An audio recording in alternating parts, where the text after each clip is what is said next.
As jy vandag gedoop word, kan jy verseker wees dat Jesus ook op dieselfde manier gedoop is, omdat hy sê, op hierdie manier moet ek aan my Vader se wil voldoen.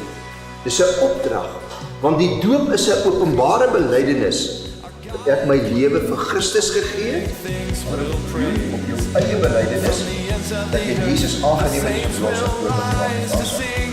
In die naam van die Vader,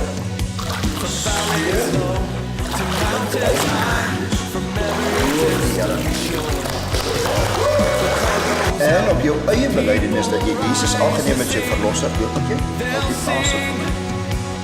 In die naam van die Vader, die Seun en die Heilige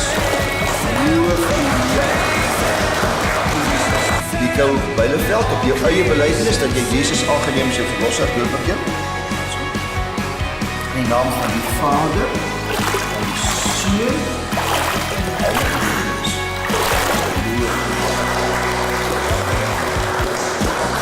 Philip Simon, op jou eie belydenis dat jy Jesus aangeneem as jou verlosser doop op jou. In die naam van die Vader, Seun,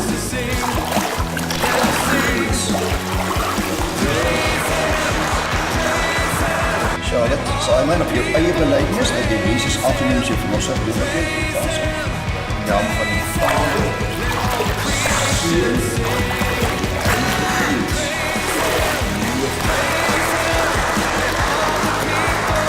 André van Nest, op jou eie belydenis dat jy Jesus aangeneem as jou verlosser doop op jou. In die naam van die Vader, Seun,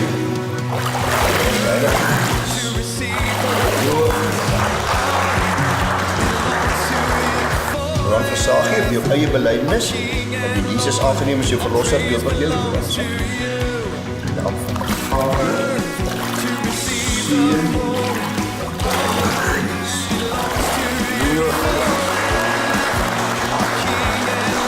Dan begraven we in de naam van de Vader, ik wil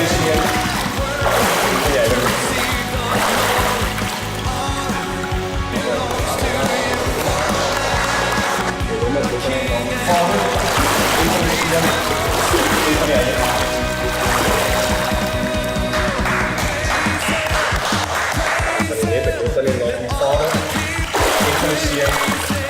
Ja, dat is John, ik wil je nog die Vader,